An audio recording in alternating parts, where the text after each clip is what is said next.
Wow. Megan, cheers. Show 100. Never would have thought we would have made it this far. Look at us. Look at us. We look good. Hey, wait, where's Katic and Dana? I had After Dark last night. Oh, God. We told you guys to dress nice. Guys, what are we doing? It's insane. No. Oh, man. Boys, we're here.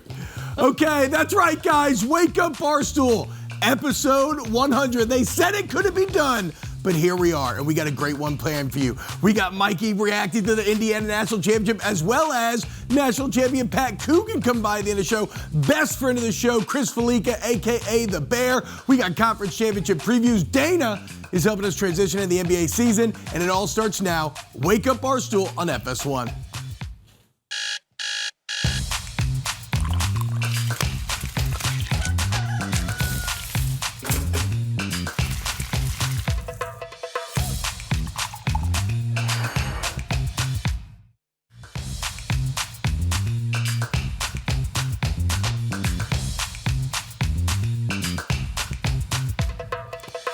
What's up, everybody?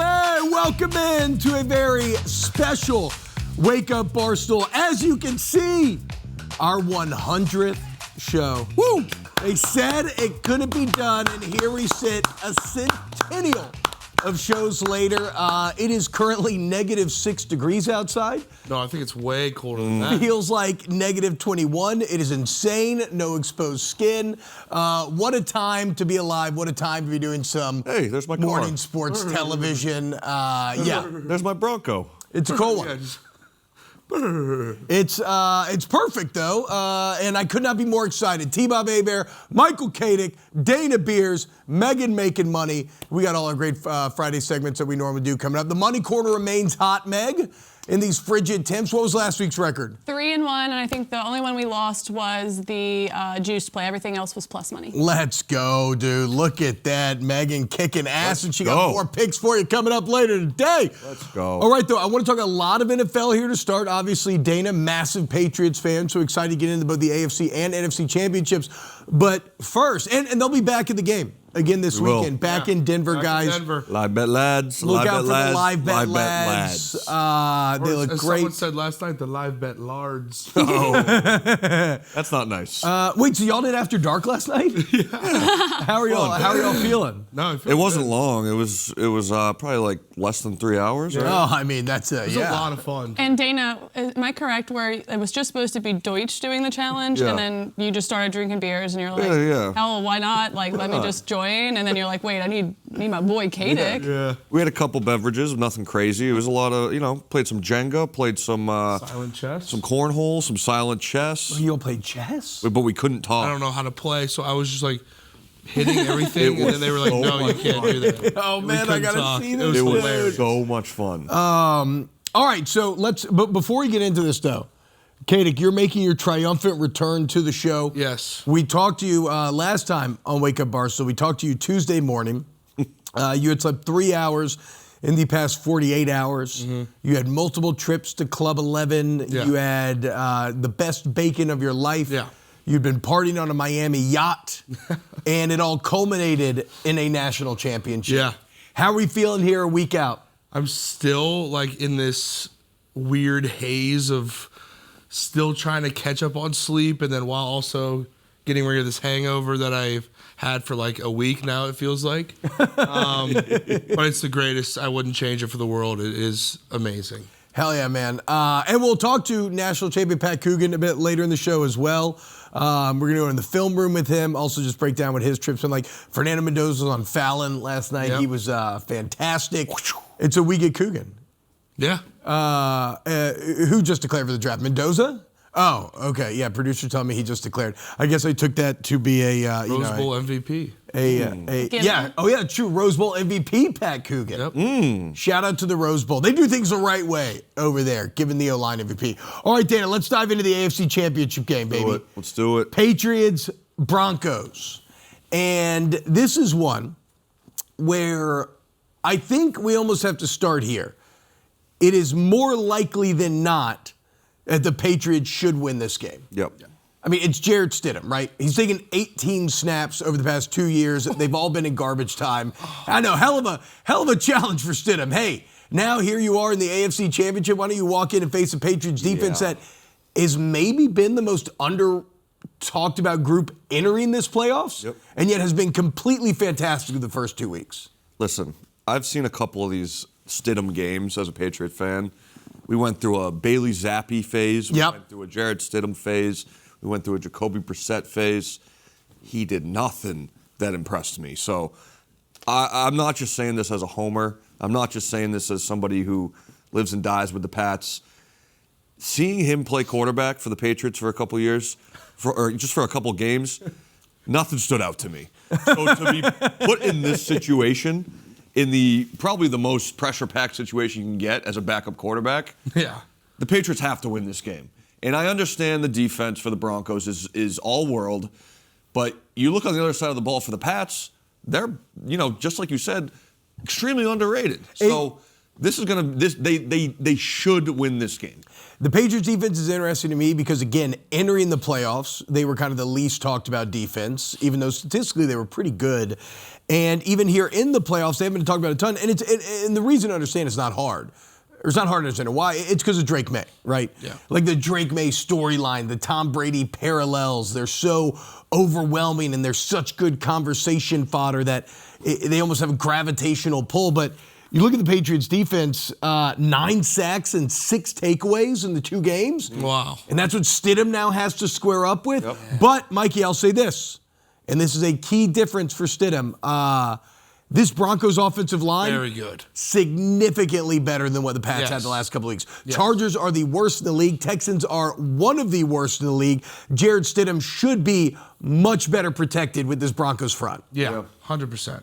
I was very impressed by the offensive line when we watched them in person last week because we were kind of sitting in the end zone, so we could see kind of a lot. And I was very impressed. I think Quinn Miners is one of the better guards in the league. Yeah, he's incredible. And his leadership, you could tell, like he's a mauler out there. So I'm excited to see the matchup. That place is going to be rocking. Me and Katic will be there again. Yeah. And, I mean, they have some extremely passionate fans, very loud fans. That place was loud when we were there last week. So, and the floorboards, it was going, it was bouncing. But I expect this to be a very, very intense environment there in Denver. But the Patriots have to get this done, man. and I know all the Patriots fans.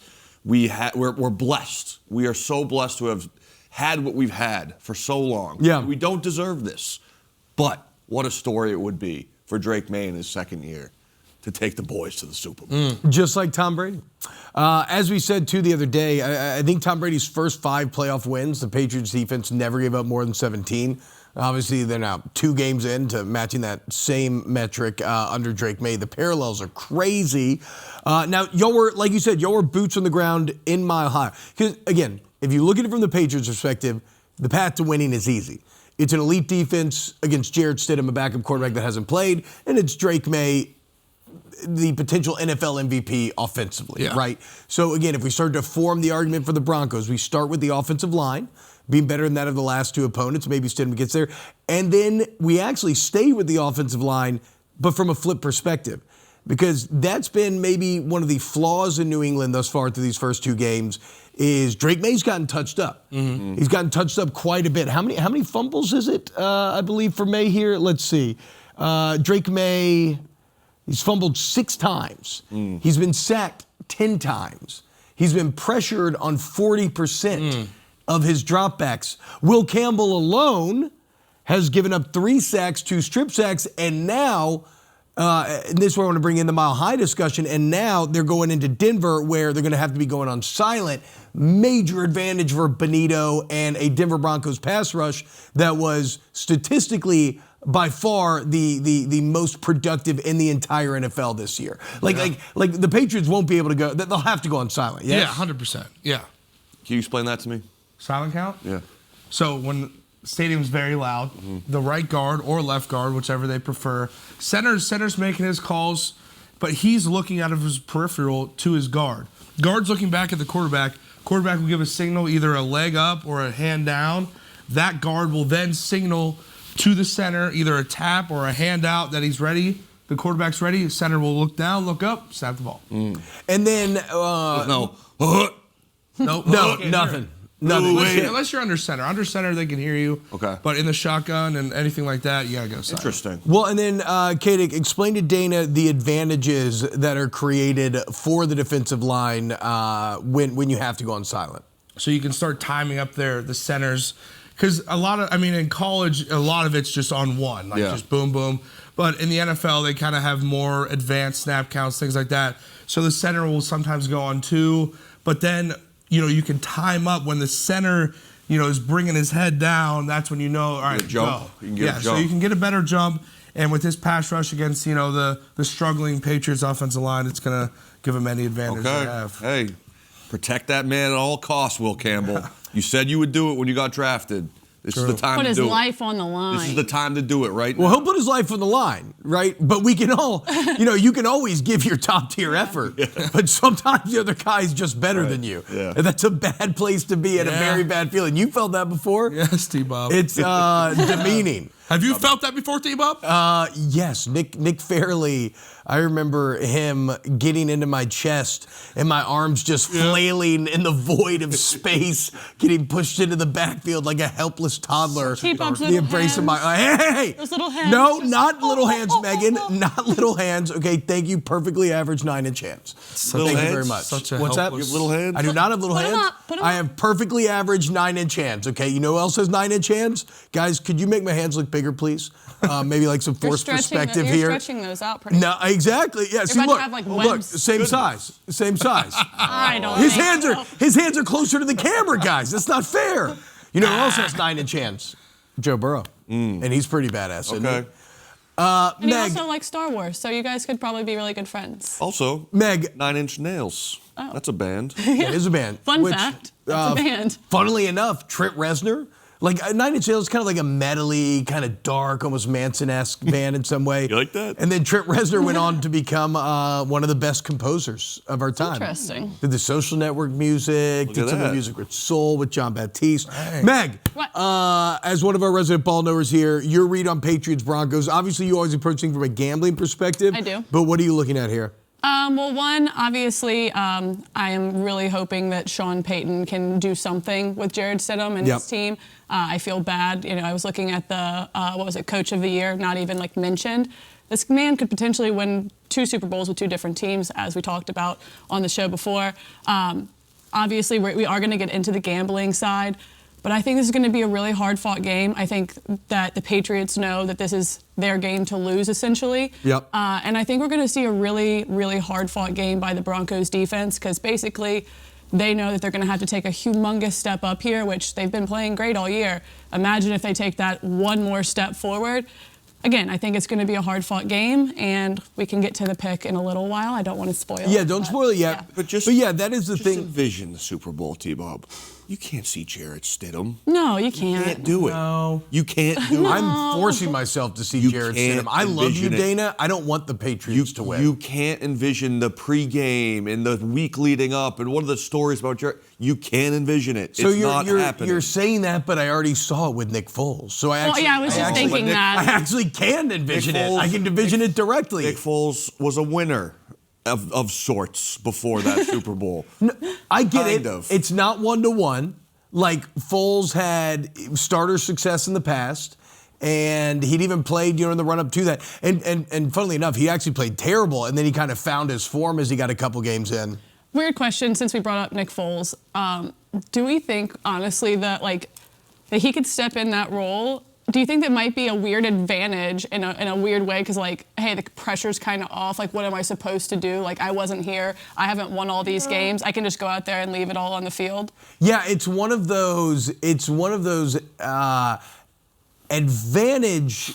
Maybe a complicated word because not an advantage. Right, you it can't be an advantage. But I do get what you're saying.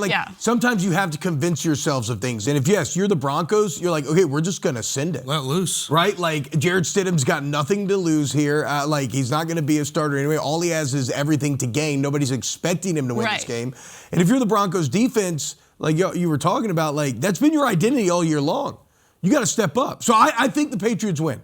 be clear. Katic and I were at a restaurant when the news broke, and everyone was looking around like, is this fake? Everyone kept asking, is this fake accounts? Yeah. Oh, man, you could just feel it spread. We were there when it happened. It was sad. And everyone was like, they were like, that's not true, is it? That can't be true. This has to be a fake That can't be true. He didn't ever went down. That can't be true. Yeah, so it was bad. It was sad. I mean, that is true. It is like the most weird and disappointing way to get injury news ever. Nobody saw him get hurt, and then immediately after the game, you're like, well, he's broke his ankle. Yeah, like our quarterback. Sad day back. Okay. Remember, guys, hashtag AskWub on Twitter. You can ask us anything. We'll answer at the end of the show. We also have Pat Coogan, so if you want to get the questions here, but we have an early one here from Samuel Lopez Barton. Samuel says, what's the best restaurant to take visiting family to in the French Quarter? And who can eat the most jambalaya, T-Bob, Mikey, or Dana? I've never eaten jambalaya at a large quantity. Wait, didn't you not try the one I made in the office? No. I've said I've had jambalaya, but I haven't had it I haven't tried to eat as much as I can, you know? I mean, I think that, The rice can really fill you up. yes, eating a ton of jambalaya is hard. I've done it plenty. It wrecks your stomach for days. I used to get a bucket of jambalaya from Jambalaya Shop and just eat it for like 3 days straight, dude. Yeah, just solid, quick, and dirty. I think Mikey may have me beat right now. Can Dana out-eat you? no. I think I'm the king. Katic's the king right now. As far as restaurants go, again, I want to preface this with I have not lived in New Orleans in years. The culinary scene is always changing there. So much. Constantly. So at risk of being wrong, I'm going to go with a classic. I don't think you can get a more traditional New Orleans fine dining experience than Commander's Palace. Commander's Palace is fun. And I think that they've revamped some stuff there recently. Yeah. It's a little bit more new to hip to times, I believe. I mean, I don't think they've changed a lot, but I think they might have. Sounds delectable. It is delectable. They bring you these hats at the table. It sounds quite delectable. Indeed. Have you ever had turtle soup? No. Have you ever had raccoon stew? No. Okay, that's not funny. Turtle soup is actually turtle soup's actually very nice and very good. It's fancy. So is coon stew.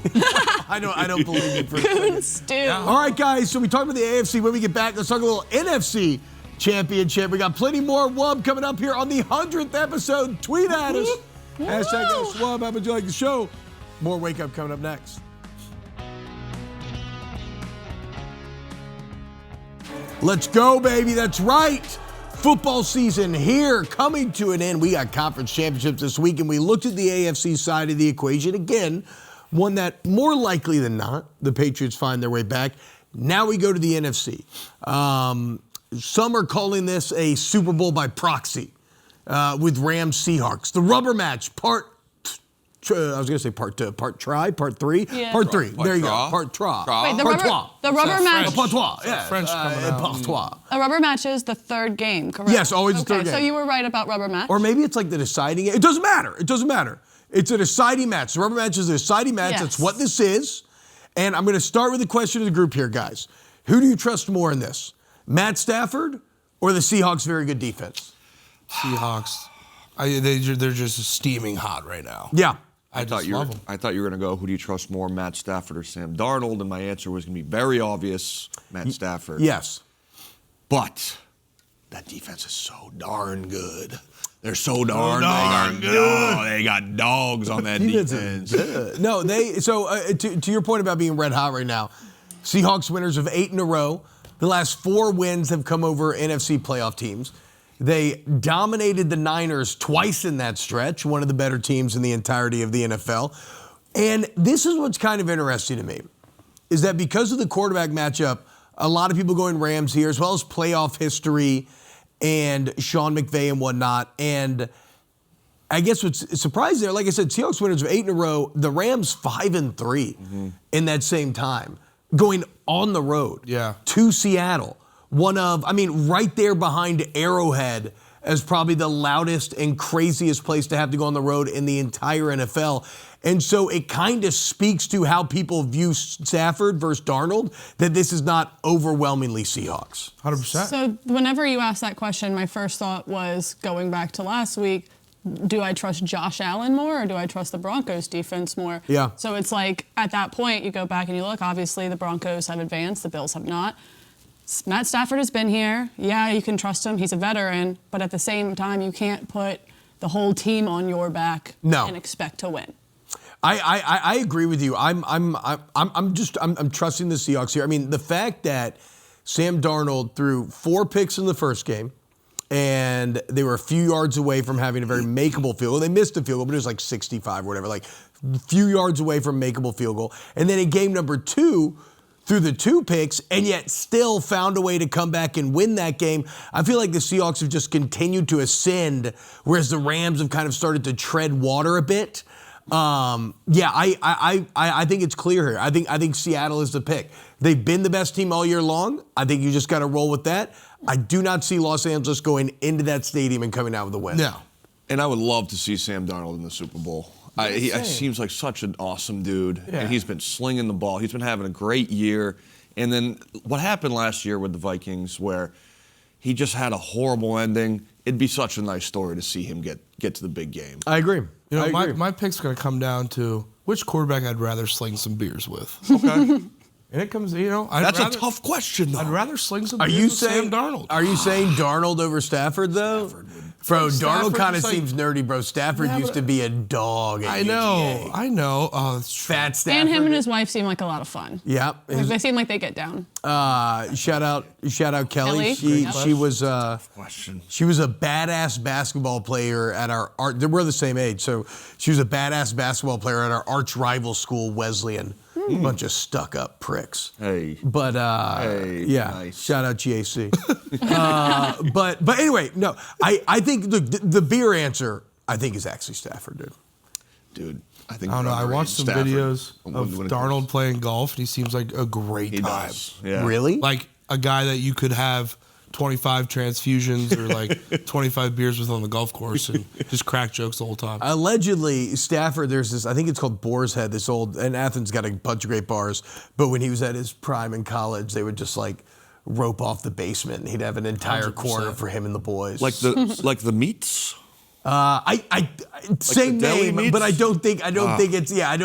Imagine that, a bar that I don't think it's a bar the with headquarters. deli meats. Dana goes right to the I would deli go there. counter. I'd go there right now. Oh, I would leave the show to go to a deli, So a bar hungry. that has a deli in it. so hungry. So we mentioned the Seahawks beating 4 playoff teams in a row. One of the key statistics and how they've been able to accomplish that, they're averaging 172 rush yards a game. Yeah. So if we're looking for things to watch out for, like, okay, how do you, if you're worried about Sam Darnold, if you're a Seahawks fan, how do you make sure he doesn't decide it? Well, you take the game out of his hands. And running the ball is a great way to do that. That said, no Charbonnet, he's hurt. Kenneth Walker has to step up. He does. This week. I think he will. What do you see out of this offensive line, Katic? A couple dogs out there? Yeah, I think their left tackle Pierce. I think that's his name. Dog. He wears those big cowboy collar. Love that. Dog. Yeah. I mean, they're good. See that guy coming Their at you. tight ends also. I know I'm biased here, but shout out AJ Barner. Great blocking tight end. Yep. 81, I forget his name, but great blocking tight end. Great blocking receivers. I don't know. Yeah, they got just an all-around team for sure, the Seahawks. Yeah. I think this is going to be a really close game. And you're right. I think this home field advantage really might be the deciding factor here, and just being in that hostile environment. But I think this is going to be an awesome, awesome game. I just can't wait for Sunday. I mean, it's again, and when the Seahawks defense and the Rams offense are on the field, you are probably getting, not probably, I would say, you're almost objectively getting the best unit on unit boxing match that you can get in the entire NFL. Yep. And I mean both in terms of personnel, when you look like Wari, and then you got like on the other side you got like Nakua and Devontae and everybody. Yeah. So not just from a personnel standpoint, but like we talked about with Baldy yesterday, scheme as well. I mean, McDonald is the defensive McVay. Like, these are the best 2 schemers, offensive and defensively, going toe-to-toe. We always talk about the chess match of football. This is, this is Magnus and Hikaru squaring up with one another, only with some of their pieces also being the best players in the entire NFL. This is like Katic Deutsch last night in chess. Yeah, just... Katic Deutsch playing chess may have been the dumbest chess match that has ever taken place. It was a barn burner. Internet. But it was a barn Who burner. won? They did, not us. I didn't know what to do. We were on the same team. I didn't know what the pieces meant. I didn't know. We weren't allowed to talk. Yeah.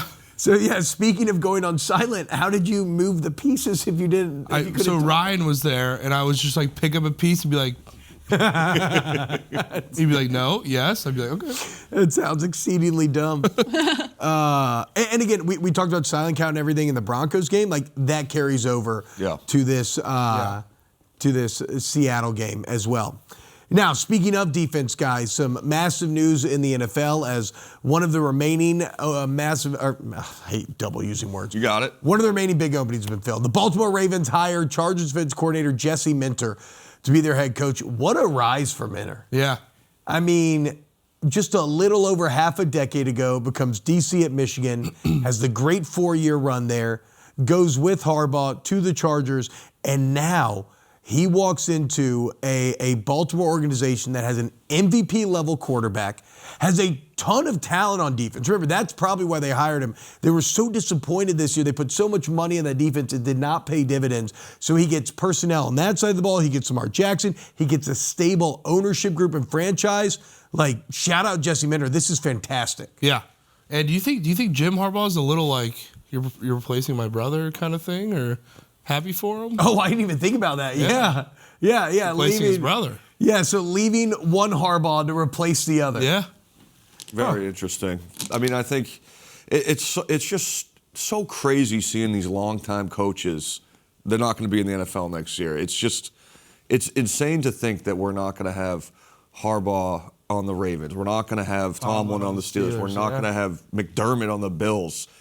But you need some fresh scenery. Is that what they say? Scenery? For a start? Fresh clean start. slate? Something with scenery. Change of scenery. When things get stale, you need a little change of scenery. I don't know if the Bills should have, that's a whole different conversation. But I think the Ravens definitely were getting a little stale there with Harbaugh. So it's nice to have a nice change of scenery, fresh start, clean slate. Yeah. I'm glad that you point out the Bills there, because I do view these firings a bit differently. Where Bisciotti was very upfront about the Harbaugh decision was made a while ago. Even if they would have made the playoffs, just would have delayed it by a week. I think the Steelers very much in the same boat. After Pagula's press conference, like the Bills just seemed so reactive. Yeah. But I like the Minter hiring. I think we've seen a current year in football where defense and kind of defensive minds have started to punch back against the offenses a bit and lead to a lot of success. Who would you go with for OC? Or how important is the OC hire, do you think, for Minter with Lamar Jackson? Very important. Yeah, I mean, it's Lamar probably is the whole offense. Yeah. Obviously, you have Derrick Henry too, but Lamar just is the engine of that offense. You need old school Lamar, and you need an offensive coordinator that will fit that style. I don't know what the answer is. I honestly, I'm trying to think of like someone off the top of my head. Well, I mean, like, do you go back to like a Greg Roman or something? Do you go to try and get one of the young Wunderkinds, the name Schielhaas is the guy that keeps popping up. There's probably and Minter probably has some ideas on some guys that we're not even fully aware of. But you even look at the Patriots. They went back to Josh McDaniels, and he's not some Wunderkind. Was that how you say it? Wunderkind? Yeah, Wunderkind. That was good, Dana. Yeah, I don't think you need a Wunderkind. Yeah. I think you can really go with some of these old school guys and really make it work. But I don't know. If you can find a Sean McVay in the rough somewhere, obviously that's the answer. But it feels like they don't grow on trees. No, they definitely don't. But I think this Minter hire, for as concerning as it was starting to maybe, like there was a bit of irony in all these coaching cycle where the Ravens and the Steelers got rid of two of the candidates that were most attractive on the market. Now we know that Tomlin's not going to go anywhere, but it's like, okay, who are you going to replace him with when everybody else has been snatched up? I think the Minter hire, potentially a very good one. Yep. And now the Chargers going to be looking for a coordinator. All right, we have our NFL MVP finalists here, guys. Last thing before we get to Dana coming up next. Josh Allen, Trevor Lawrence, Christian McCaffrey, Matt Stafford, and Drake May. Dana, who should be MVP? Stafford's favorite. You really put me on the spot here, man. But the answer is Drake May. Look what he's done to this team. In his second year as a pro, he's taken this team to 16 wins. and on the brink of a Super Bowl. Yes. He's completely transformed this offense with the help of Mike Vrabel. He's completely transformed this entire team. Matt Stafford, you're probably the coolest guy ever, but you love padding your stats. Drake May doesn't need Puka Nacua. He's throwing to Stephon Diggs and Mac Hollins, all due respect. He doesn't have the weapons you have. That's true. He does not have the weapons. He does not have the weapons you have. And he's won 16 games, and he's right there pretty much on the stats. You are padding your stats, Matthew, and I don't like it. Drake May. What is he at? Plus something? I don't know. Let me go look at the odds. Hold on 1 second. I'm going Stafford. I can't have Drake May get MVP or two. Come on. It's too powerful. I'm riding with my boy. Please. Too powerful. I'm riding with my boy. No. Looks like the voting's closed, so let me go back and find the odds before. Okay, yeah, no, I can't. Please. I gotta go Stafford. Come on, D-Bob. No way, dude. Why? What in the world did the Patriots? I like the cut of his jib. To MVP candidate quarterback. I like the cut of his jib. That's all I'll say, man. So do you actually like the cut of his jib? I just really like that phrase. Would you rather drink beers with Matt Stafford or Drake? Last thing I saw was that Drake May was close to like plus 350 and Matt Stafford was minus 450. Oh, yeah, okay, it was probably the last game of the season. That, yeah. All right, so what? Yeah, who would you rather have beers with? I think Stafford. Yeah, me too. Unfortunately, Stafford undefeated in the beer run today. Drake May I seems said more Darnold. cleaned I up. said Darnold. He seems a little more. To be fair, you could drink beers with Stafford and then talk a little mess to him about the stat padding and see, just go like boy to boy back and forth. Yeah. You think Josh Allen's fun to drink beers with? I don't think Trevor Lawrence is. Dude. 100%. Christian McCaffrey's definitely not because we know Josh that Allen would be McCaffrey, number one on this list. Ed McCaffrey raised him like a freak. Trevor Lawrence seems like he doesn't drink beer at all. No, he seems I did not like get a white beer wine vibe. guy. Yeah. That's cool that Trevor Lawrence is top 5, though. I mean, That's true. That's a good point. Yeah. Hey, shout out Christian What's so McCaffrey fun? for breaking through what has ostensibly become a just pure quarterback award. How about just shout out Christian McCaffrey in general? Yeah. I mean, the man's just a workhorse. He's been around forever, and he's just still, look at him. He's still here. Stud. God, 50 knee injuries, 50 back injuries, whatever. He's still rolling. I know that's a funny thing we do where we always love to pile on these guys when somebody struggles with injuries and then they get hurt. But like I haven't heard a ton of people giving Christian McCaffrey his flowers for having a fully healthy year. Yeah. Where to your point, they used every single ounce of what he could give. Shout out Christian. All right, coming up next, guys, it's time for Dana to take us to basketball school. Plus, we got a little smash or pass, episode of 100 here on this negative temperature day in Chicago. Rolling right along. This is Wake Up Barstool.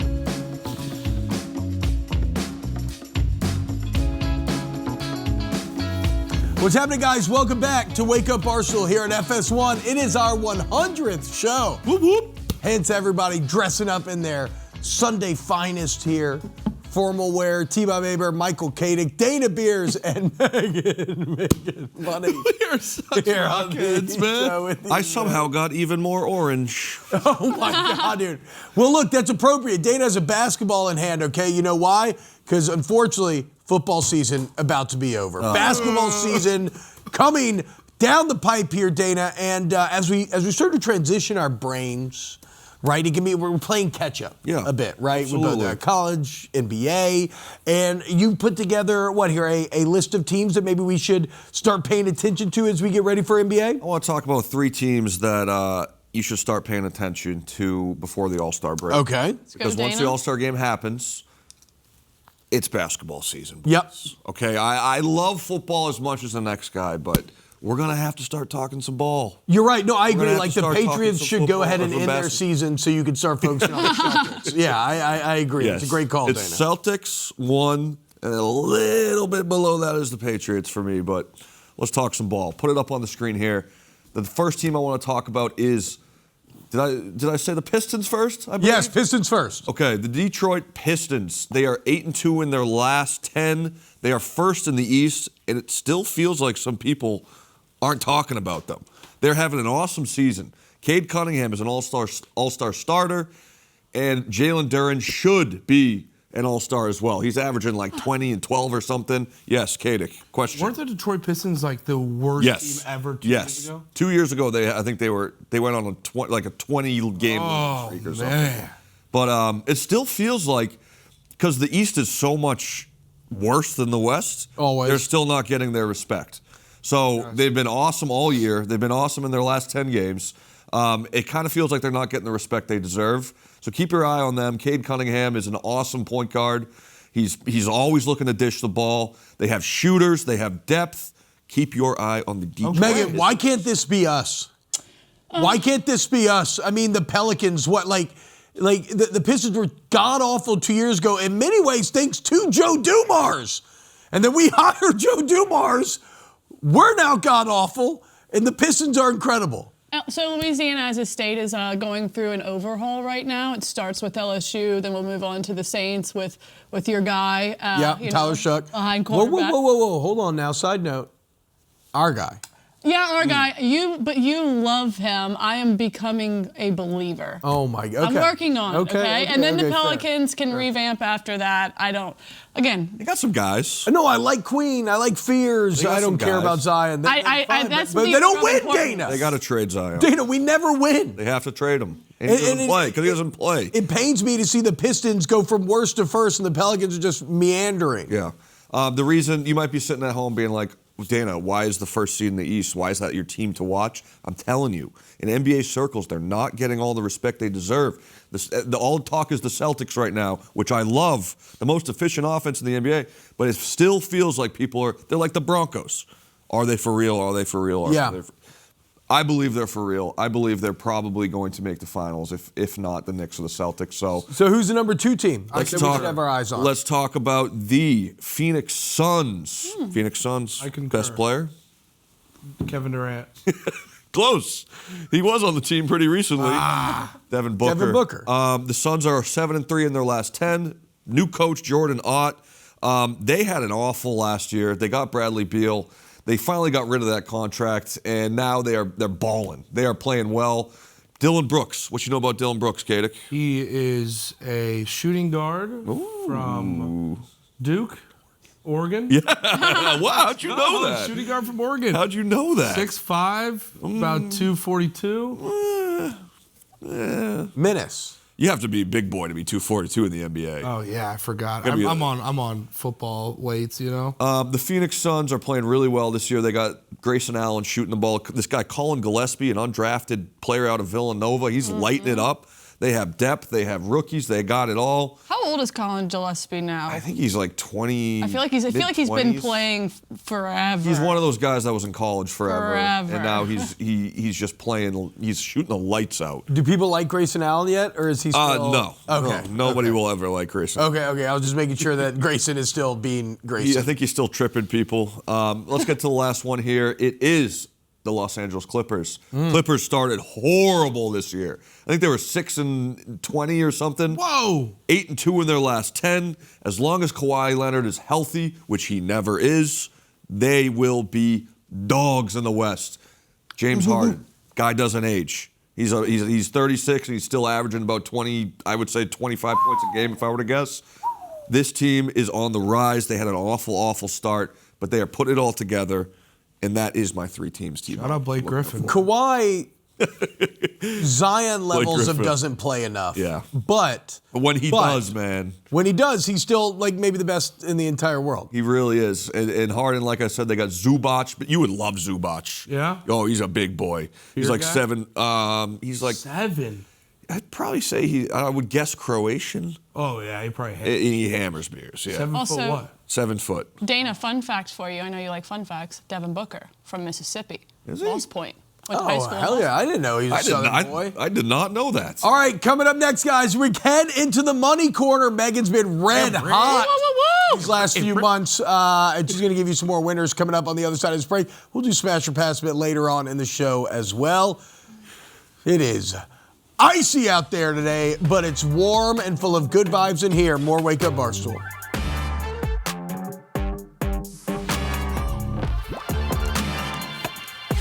What's happening? Welcome back to the 100th episode of Wake Up Barstool. It's right, Mom. We made it. Right now, though, it's time to go to our resident in-house mother, Meagan Makin Money, as we once again head into the money corner. Let's go, Megan. Make us some moolah, baby. I'm working on it. Hold on, I have a phone call. Okay. I'm sorry. It's the money calling. It's the money calling. All right, we went 3-1 last week. Obviously, we don't have very much football left, guys. First up, we're going to go to the Pats and the Broncos. I kind of explained this game earlier. We know one has Jarrett Stidham, one has Drake May. Both have fantastic defenses.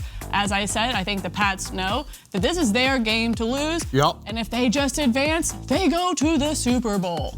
So what I'm thinking is we're going to play the under 42.5. I think everyone's going to play pretty conservative. The Pats don't need to blow anybody out. Drake May doesn't want to get injured. No one should be wanting to get injured. So again, conservative play. Just beat Jarrett Stidham and low-scoring game. A good point I hadn't considered. Because May's had so many fumbles, because you may not need a lot to win this game, you're right. The Patriots also, and being on the road, run game's the best. The Patriots also being kind of influenced towards a more conservative approach here. Yes, sir. So, yeah, the under 42.5. Great call, Meg. Thank you, sir. Up next, we're going to go to the Patriots. Dana loves his Patriots. We're going to go back to the well here with my boy, Big Game Booty. And that's 40-plus receiving yards. That's plus 115. He had 3 receptions last week and that cashed for us, and if you guys saw that last The third reception, catch. What a catch. Oh, my gosh. Insert the squirt emoji. I just absolutely love him, and it does help that he's come from wide receiver U. Large, dependable target. I think that him and Drake May have just been gelling so well right now that he's going to be able to get him the ball, and Bootie's going to be able to get down the field. 40-plus yards, plus 115. I feel like Obi-Wan Kenobi. Megan said that, and I could hear the internet react. Well, I just like the little, like the squirt gun. You know what I'm talking about? Man, all over the world. All right. Shout out Keyshawn Booty. Lock in. Booty. Rocking everywhere. Matt Stafford up next, 24-plus completions, plus 110. He had first game he had against the Seahawks, he had 15 completions. Second, he had 29. Again, I think he's going to need to little dink and dunk here. Yep. And he's going to need some help because he's going to have a ton of pressure. So I think he gets bailed out quite a lot here with 24-plus completions. And last up on the docket, Mr. Dependable, as Dana said. His guy doesn't have a Puka Nacua, but who does? Matt Stafford. Puka Nacua, anytime touchdown, plus 115. He didn't score one the first time when the Rams played the Seahawks, but he did score 2 in that second game, so he does know how to score against that defense, and it's a pretty large game here, and Matt Stafford going to need some help from his #1 target in Puka Nacua. And those are the bets for the weekend. I love you guys. Let's go, Meg. Let's make some money. Go. All right, it's time for some silent chess. We have footage from last night's Stool After Dark. Before we do that?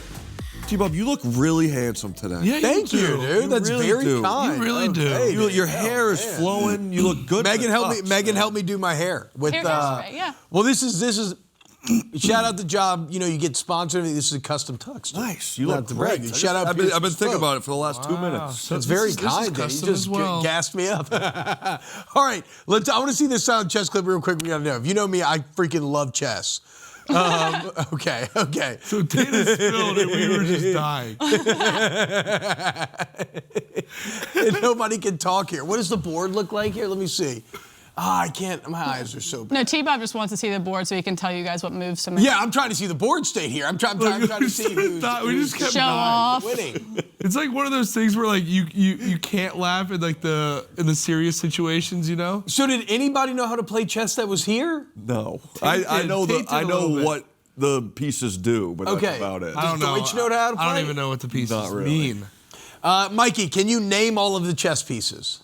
Horse. Okay. Yeah. Never mind. King, never mind. No. Queen. Never mind. Knight, king, bishop. Coming up next hour. Okay, there we go. Yep. Hell yeah. Pawn. Rook. Yeah. All right. Coming up next hour, guys, we got Chris Fallica as well as national championship Pat Coogan. Don't go anywhere. More Wake Up Barstool 100 rolling along.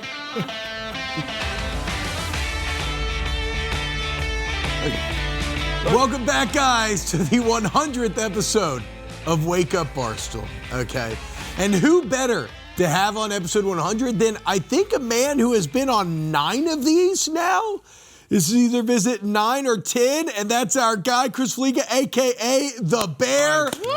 College football expert, noted Miami Hurricane. Bear, what's happening, baby? How we doing today? Let's just round it up and make it a nice, easy 10%.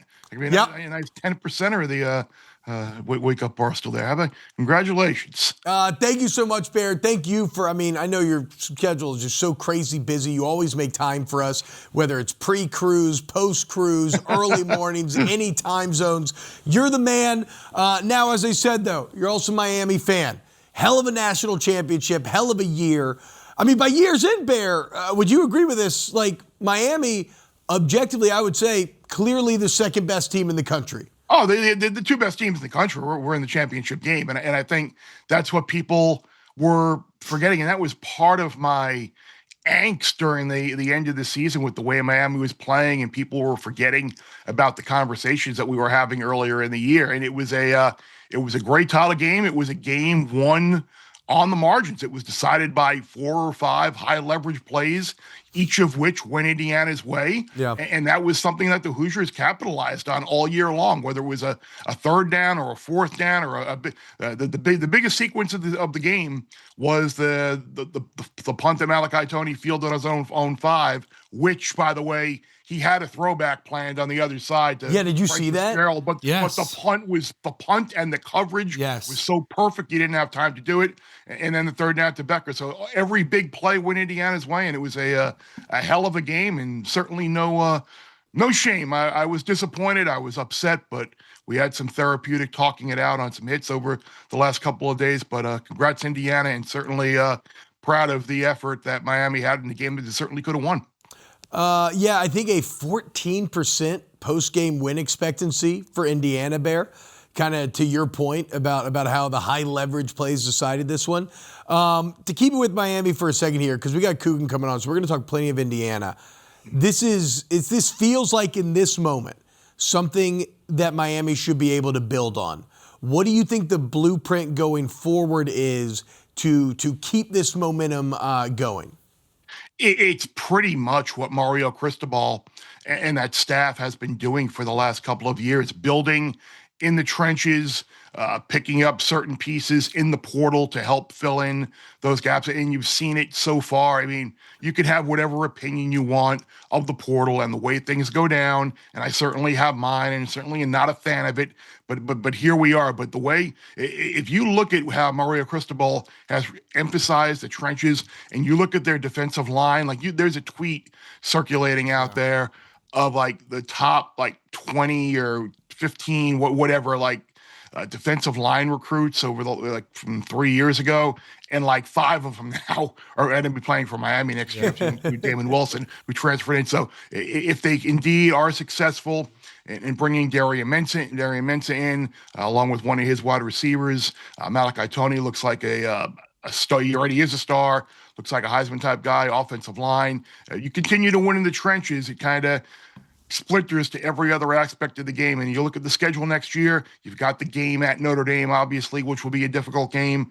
But that loss at SMU last year might be their last ACC loss for quite some time. Yeah, so I don't want to bogart the Bear here, but do you have any inside info on Mensah? Anything you can update us with?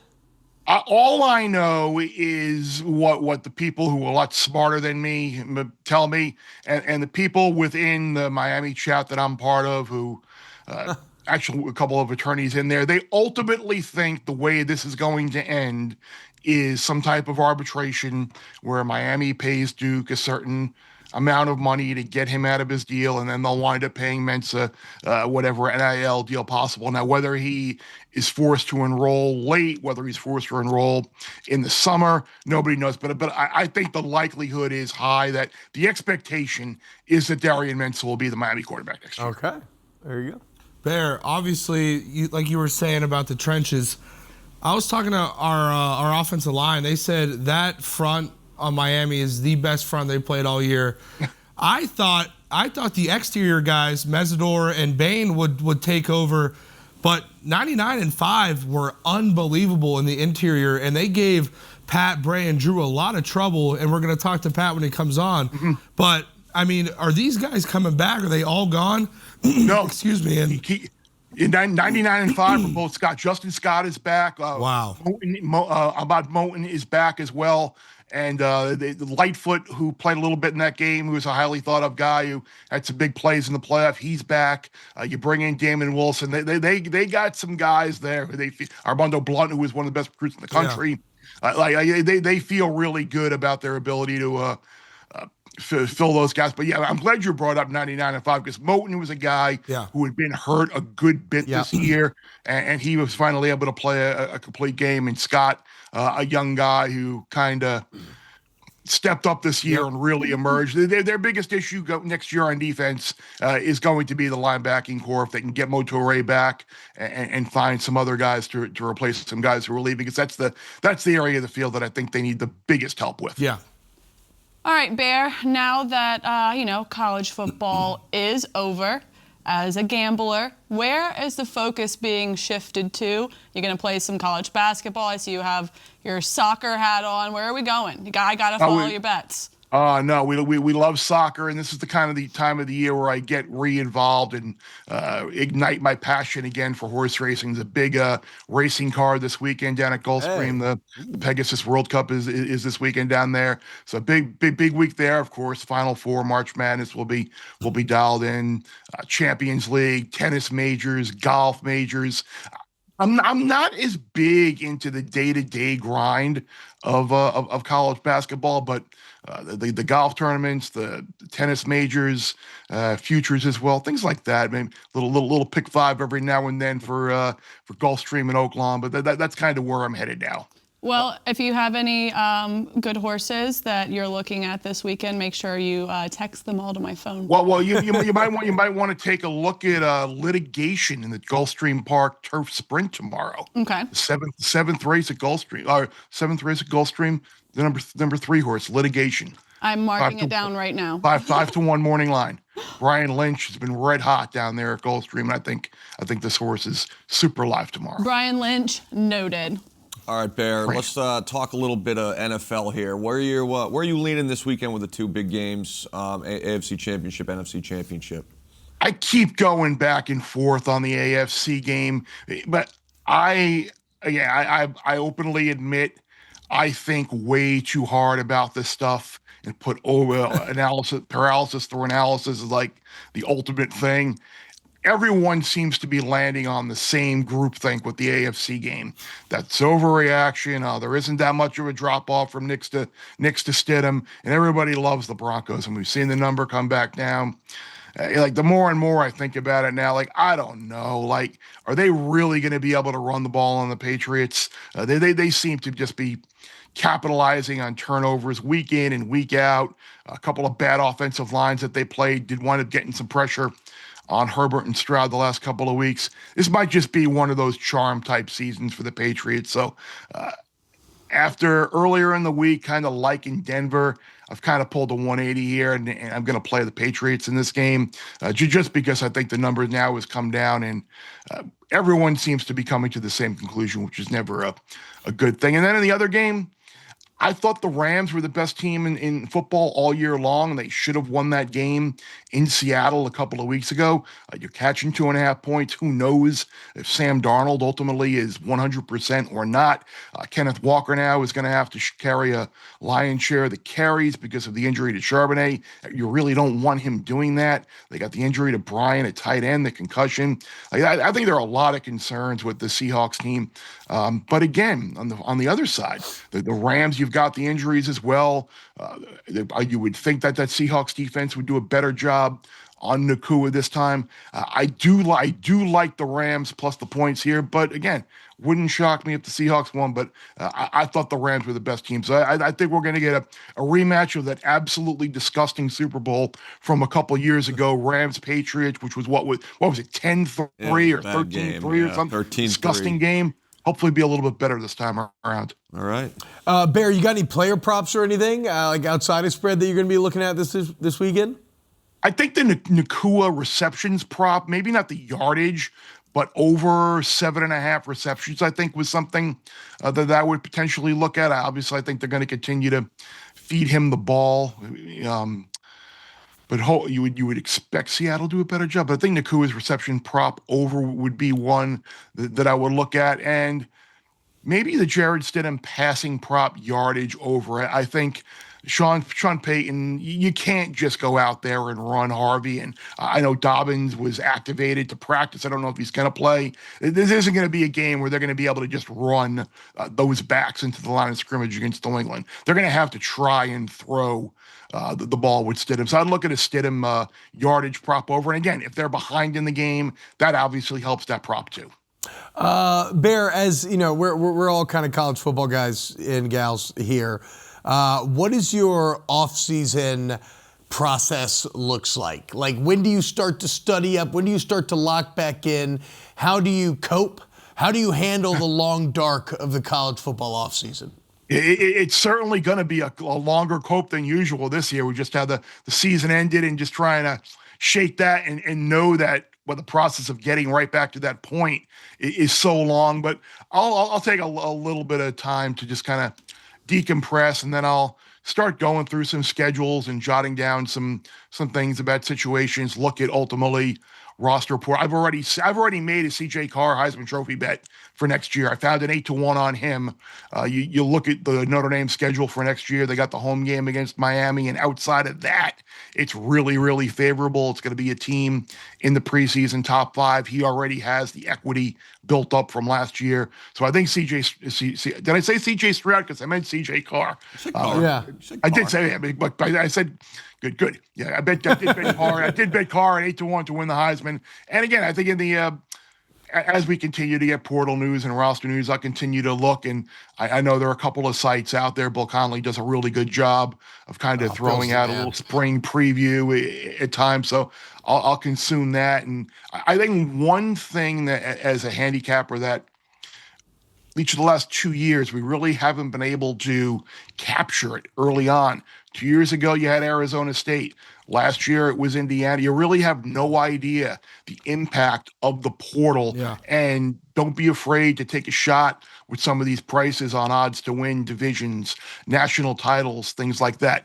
Knowing next year, look, we were kicking around on bear bets the other day, like Jeff and Sammy were like, okay, teams potentially to maybe fade next year. And we brought up, maybe you take a shot with Ohio State to make the playoff. You look at Buckeyes' schedule. They have a majority of their tough games on the road next year. A team like Penn State, they avoid everybody in the Big Ten this year. Remember now, Notre Dame, if it's in the top 12, is going to be in the playoffs, so there'll be one fewer spot for other teams. All these little things, just kind of make a little mental checklist or so, or even put it in your notes app on your phone, just to kind of say, just as a reminder to these things to factor in. Yeah, I don't know. I think I was having problems with my IFB, Bear, because I didn't hear LSU national championship anywhere. Oh, I can't wait. I can't wait to fire on LSU under 9.5. Don't worry. Let's go, baby. They're gonna keep it under 10. They're gonna go 9.5, and they're gonna juice that puppy up to about minus 170, 180. I think the days of 10 wins in the SEC are over. Oh, you said you're gonna fire under 9.5. Oh, yeah, absolutely. Okay, screw you, Bear. I don't want to talk to you anymore, dude. Bad friend. You're a bad friend of the show. Come on, Bear. Yeah, come on, Bear. What the hell, dude? Come on, you're supposed to be my best Love bud. it, Bear. I love all of you. I know.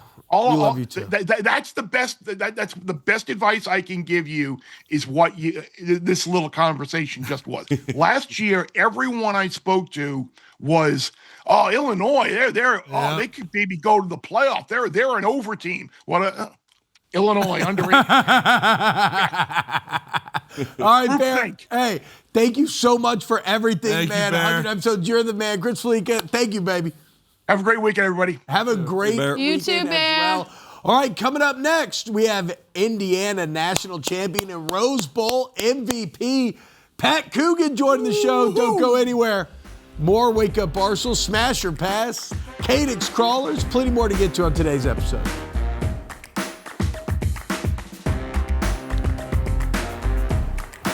What's happening, y'all? Welcome back. Wake Up Barstool, episode 100. And hey, what better way to celebrate episode 100 than with our first ever Rose Bowl MVP here on the show, Pat Coogan, Indiana Center, national champion. Pat, how crazy is it to see Rose Bowl MVP next to your name? Well, first of all, thanks for having me on. You guguys look unbelievable. Thank you. Thank you. 100 episodes, you had to dress up. It's not about us. In the best way possible. It's crazy, man. I don't know. I don't really know how to put it into words. It's nuts, and I'm going to hold that title next to my name for a long time. That's what I'm saying, bro. That never happens. I can't think of another offensive lineman that's ever got MVP of a major game like that. No. That's so cool. Shout out to the Rose Bowl. Side note. Shout out. So the thing is, though, it's like how that happens is because of what the Hoggies did to that Alabama front, bro. I mean, y'all put them in a freaking blender. Yeah. Y'all dominated. Good day. What point in that game was there a moment where you felt their will break? And me, you, Kate, like we know what it's like. The best feeling in the world on a football field is when you know that you have mental and physical dominance and the other person doesn't want to be there anymore. Yep. What point did Alabama shatter? Yeah, probably start of the fourth quarter. We started with the ball like on the plus 30. Yeah. And then we ripped off an outside zone for like 25 for a tud. And I love this guy. And I was like, you know that feeling, right? Oh, like, yeah, it's dude. like, oh, yeah. Everything's just working. Like everything's just smooth. You're in a flow state. They're silent. Yeah. They're not firing off. They're the ball arguing with anymore. each other. Yes, dude. The cracks are starting to show. You hear them arguing, and you just kind of giggle because you know like what's behind. Oh yeah, it's great. Yeah. But I mean, we went into halftime. It was 17-0, just like it was in Oklahoma. Yeah. So we were. True. You know, it was not. And I guess that's kind of the story of our whole year, but just like the complacency, and we were just. Yep. I mean, we wanted to dominate, and we did. So, yeah, that was a great day. It's the whole Big Ten. He's SEC guy. It's the whole Big Ten SEC thing. You just want to dominate the SEC. Well, yeah, I mean, that was an awesome Sally right there. Big Ten. We're gonna be breaking that early Sally. That was the moment where I was like, we just like holy crap, man. Yeah. So like, I mean, obviously Notre Dame last year losing in the national championship. Coming to Indiana this year, winning the national championship. Like, how great. Like, because you guys were backed up on the -1, and you guys had a QB sneak to win the game. I mean, how good did that feel? Like, right after I saw you, like, you put your head in your hands. Well, that was incredibly stressful, too, because I did not want to mess up that. I know. I know. Like, that was kind of a hairy need. I love my guy, Jamari Sharp, for winning us the national championship. But the fact that he put us in that situation was not made it a little more stressful for the boys. Dude, I couldn't imagine. I lost. I don't think I've still like soaked it all in. Right. Because it's just been like so many emotions and like so many positive emotions, right? Just filled with joy and pride. But then also like it's over, you know? Like us boys, we're all like going our separate ways. Yeah. So we're just kind of trying to soak it all up. I'm home for a few days and then going back tomorrow. But man, it's that was incredible feeling. That was nuts. What is this? Is this the championship parade? Kirkwood. No, this is Kirkwood after the game. After the game. Oh, wow, dude. People climbing light posts. I mean, that's upstairs pub right there. Yeah. And that's just the whole street. Oh. I mean, I saw videos of people running from like the square up like northern Kirkwood and then just running all the way down here like nutty. Pat, one thing that's kind of lost in the sauce too now is just how long these college football seasons have become. And especially for you, I mean, like you said, you've had back-to-back of these things. Yeah. I mean, you've maximized the schedule 2 years in a row now. And that's probably, I would imagine, part of the reason why you feel like you haven't soaked it all in. Because, like, how do you stay locked in moment to moment, day to day for 7 months, 8 months at a time? Yeah, I mean, that's the separator, right? Yeah. Like, between good and great, and also the teams that don't make it. And I think we just did a great job of that. And, you know, there's a lot of professionals in the building. No matter how much of us are going to go pro or actually play professionally, a lot of the team are pros and like how we go about our business every single day. And obviously it starts with Coach Sig and the mindset that he implements, because there's no gray area for people in the building to not have that mindset. And I think that's how we really kind of executed the whole way. It was because it was just so detailed and so process oriented, and we went 16-0, which is pretty wild. And I love it. Have you seen the Sark quote from last year? I did see it. He's like, I don't think we're ever going to see a team go 16-0 again. Good luck. And here Indiana sits not a year later with the perfect season. You guys like obviously just made this sports story that is historical and just such an awesome story. When do you think it'll sink in that like you were part of that? You were such a big part of this thing that people are gonna be talking about. Greatest forever. college football story of all time. Yeah. I don't even know about college football. Like One of the greatest sports stories of all time, and easily the best college football story of all 100%. time. Yeah. Man, I don't know. That's a great question, but Thank you. As Dana sits there in orange tux. probably in the next few months, like, right? Because I'll have some time off or not time off, I'll be training, but like outside you have no time off. facility, and just reminiscing almost.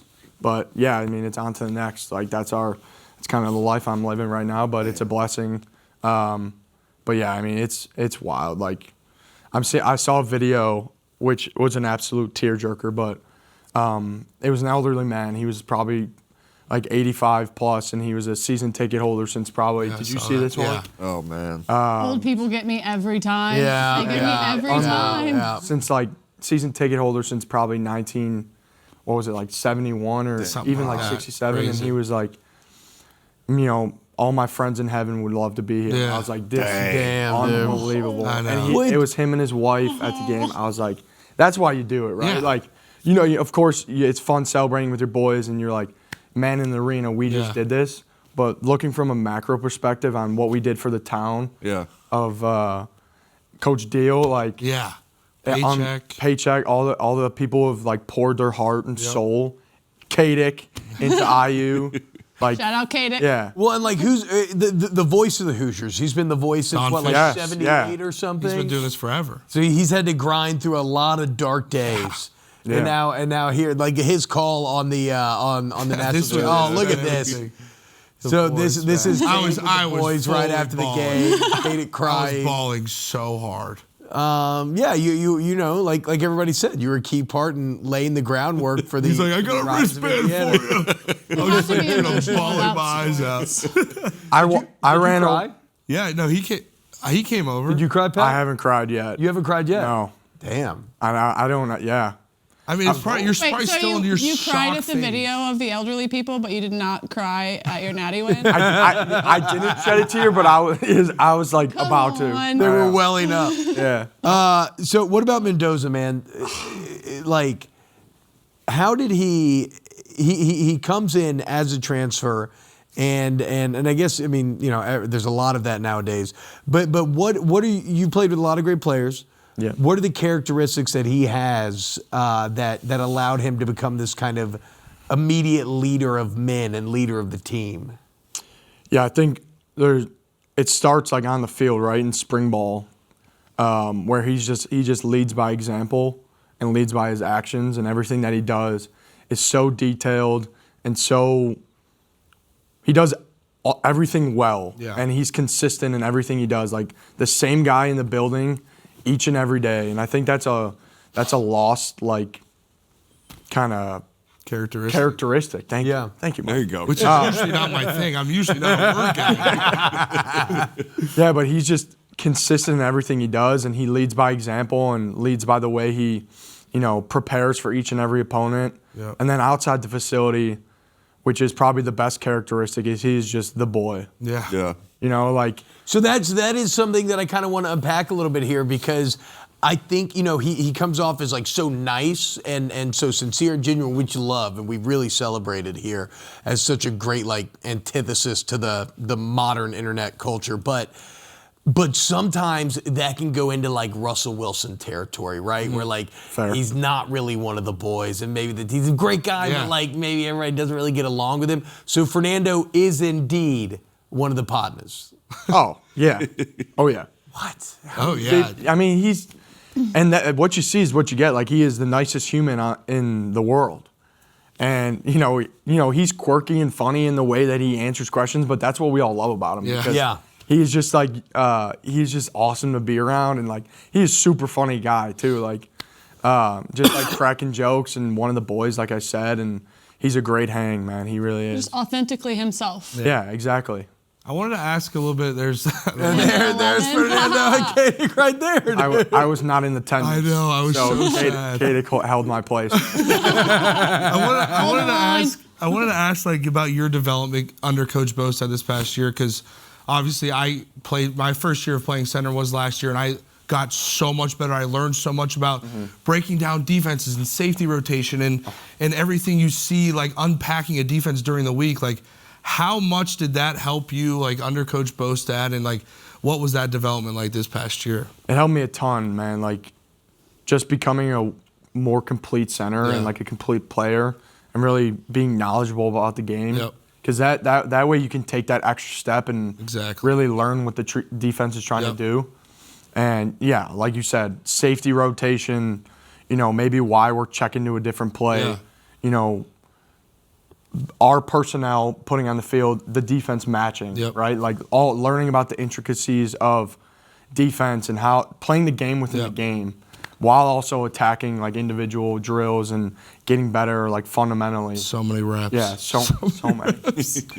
What about Coach Signetti? Obviously, like he's become a centerpiece in this story in his own right. And you've played for a lot of great coaches, 2 premier programs here. What are the separating factors with Coach Signetti that allowed him to be the CEO of this story? Yeah, I think just, again, like he's authentically himself, and he doesn't care about the narratives. Specifically last year and leading up into this year, there was a lot of talk there's just a lot of talk, right? Yeah, for sure. I've never seen anything like it. I mean, a team dominates everybody, loses 2 games, a team that play in the Natty, and everybody's like, oh, this team's actually not that good. It's insane. Yeah. Yeah, and I think just he just emphasized just like let's put our actions on the field, right? Like he's talked about it before. He kind of awoke the fan base last year, in your last year, and he felt like it was necessary to kind of rile people up. But this year was all about action, and I really felt like that was necessary for us. And he just makes sure we always have our head on straight. Like he is the most humbling guy in the world. Like he will humble you to a T. And is he a mother effer? Like does he get on you, or is he like what's his style of correction? Does he MF you? Yes, I would say so. But it's more so like if you screw up something in practice, like that we've done a bunch, or like you have low effort, or like do something, that's when he'll get on you. But if you make like a mistake or like you screw up, like have a bust, like he'll just be like, all right, run it again, and then I don't know. But he's a scary guy on the field. He got after us the Tuesday practice of the Natty because he felt that the scout team kicked our. You know what? Yeah. So shout out the scout team bringing in Natty Week, baby. And our scout team, credit to them. I mean, they were amazing. Coach Leeds and Coach Higgs running the show. You know how important that stuff is. Like it's. I mean, those are like the unsung heroes of the team. But no, he got after us, and he handles a lot of the guys on the outside, like receivers. Like he's a receiver guy. So. Oh, I didn't know that. For sure. He coached receivers with Saban at Alabama. Interesting. I thought he was tight ends for some reason. So like if Surratt or any of those guys consistently, the splits are off or anything like that, he'll get on them for sure. And then he kind of lets Coach Bostad handle the inside, but. There's been multiple occasions where he's certainly raised his voice. So Cougs, what's next for you, man? Because this is always just such a and granted, the championship makes this go down way easier than for like Miami players who are in the same boat. But I mean, NFL aspirations. So you finish here. It's so late. You now go. What? You got to go immediately into training. Then what? Then it's combine, then draft, then OTAs. What's next?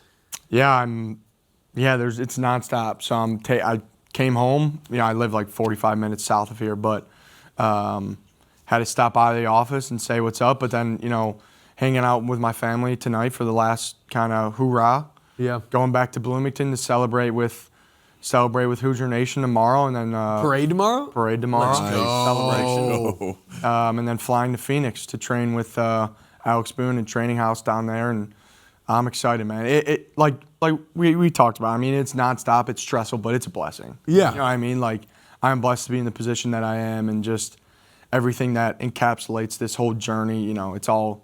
It's only going up from here. I mean, the national championship was kind of You're immortal, dude. You're immortal. Well, college checked. You achieved. You beat the college game. Yeah. He's got some good words. Encapsulates. Yeah. How about it, boys? So Dana, I'm not trying to plan Notre Dame the rest grad. of your day, Way over my head, but I dude. feel like you could do an episode of the Yug Station with Oh, yeah, we should get Coogan on the station. yeah, I feel like it has to happen. All right, now, since we have our biggest version of the big boys here, let's do a little smash or pass. This is going to be the biggest. And granted, like, generally all this food is good. What do you got for us today, producer? Smash or pass? Hopefully What are we it's not looking like a cliche niche thing.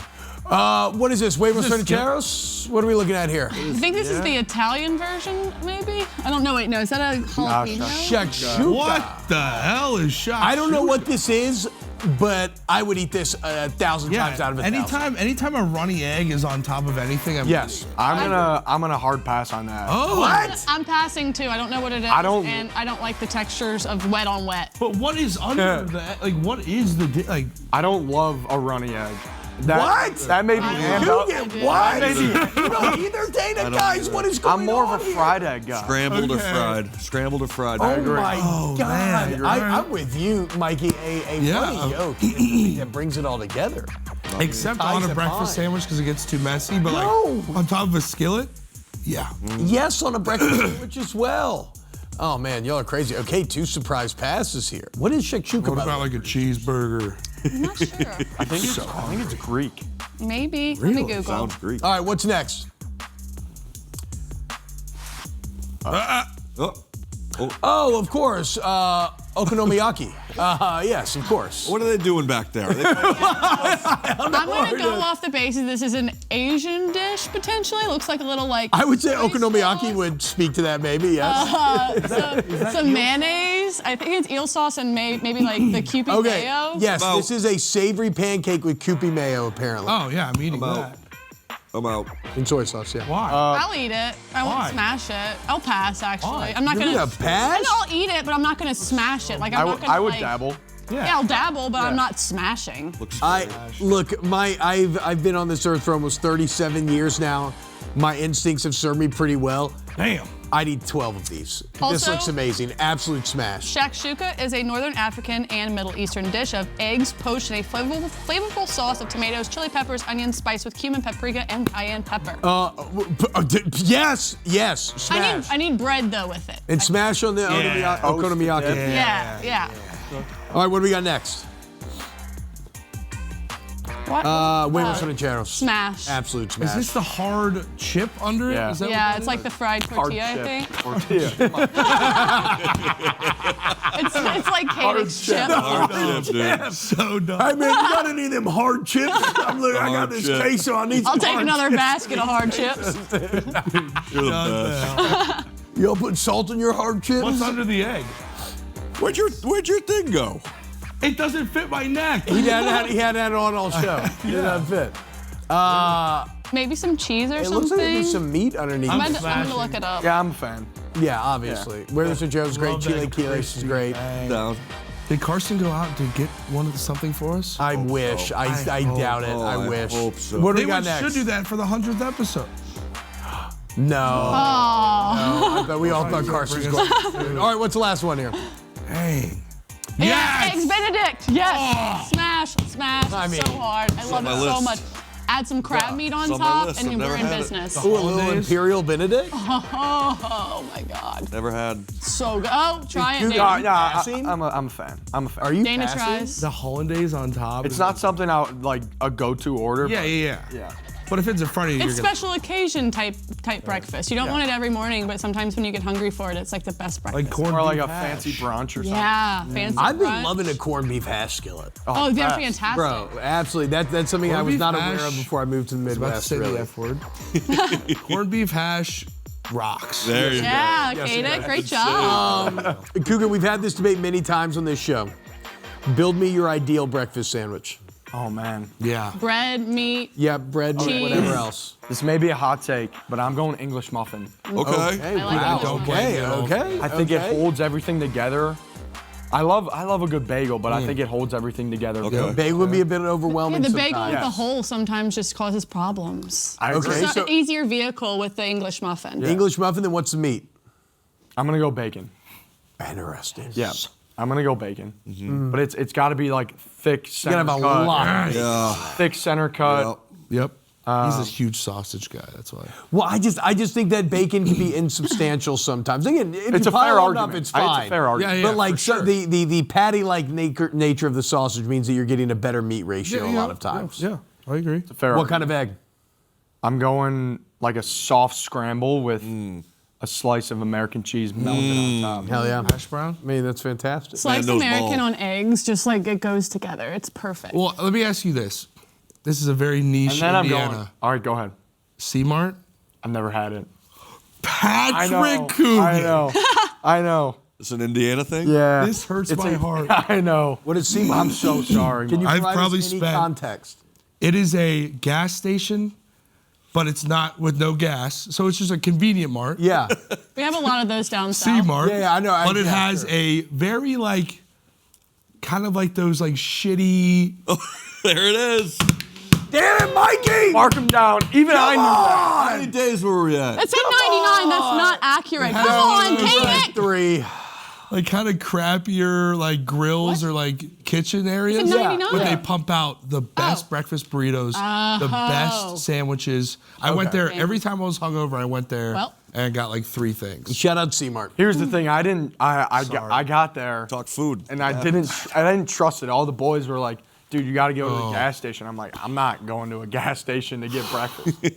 Like no hate or anything. Yeah, no, for sure. But But you then need to try it I at finally least. started to learn of the aura that it has and how It's unbelievable. Yeah, Those people so- in there know me by, I would walk in there and they would have everything already on the counter ready for me and I would just swipe my card and I'd leave. There's also, I love the places where, like you can't judge them by their cover, right? Like you think Exactly, and that's thing one of and then those. They just blow Yeah. you away with what they're turning out. Incredible. Kind of like this Indiana football team. Woo, guys. Welcome back to this 100th episode. Closing out on today's Wake Up Barstool. Big boys are here. Shout out Pat Coogan, national champ. All right, guys, quickly we'll do our Skillet special, then get to some Ask Wub questions. Here it is. We do it every Friday. The Skillet special parlay. Megan, kick us off. Stidham, 20 plus rushing yards plus 148. The guy's going to have to do something back there, so I think he's going to try to use his legs. Dana, big spread here, baby. Oh, yeah. The Oklahoma City Thunder are playing against the tanking Indiana Pacers. Give me the Thunder. Minus 15.5. Mikey, what you got? Patriots minus 4.5. Gross. I've been saying all week, I think the Seahawks win this game. I think they're the better team. The Seahawks minus 2.5. We're not overthinking it. Plus 1,700 1,700. on this parlay. Good God, we're. All right, Ask Wub. We ask every day. Get on Twitter, hashtag Ask Wub. We answer your questions. Let's see what we got here, guys. Taco Mark. Ask Wub, what's been your most memorable moments from the past 100 episodes? Ooh. Dana's cheese diatribe, Brandon breaking stuff, Nikki Venn diagrams, Kersey. I like Dana's cheese. myself, it's that the was cheese. that was too good. I like doing the young. I like talking to, I like talking to Coach Hurley. That was really cool as a That was basketball really guy. But probably the cheese for me. I lost control. You I get think me cheese talking is cheese, one. I'm gonna lose control.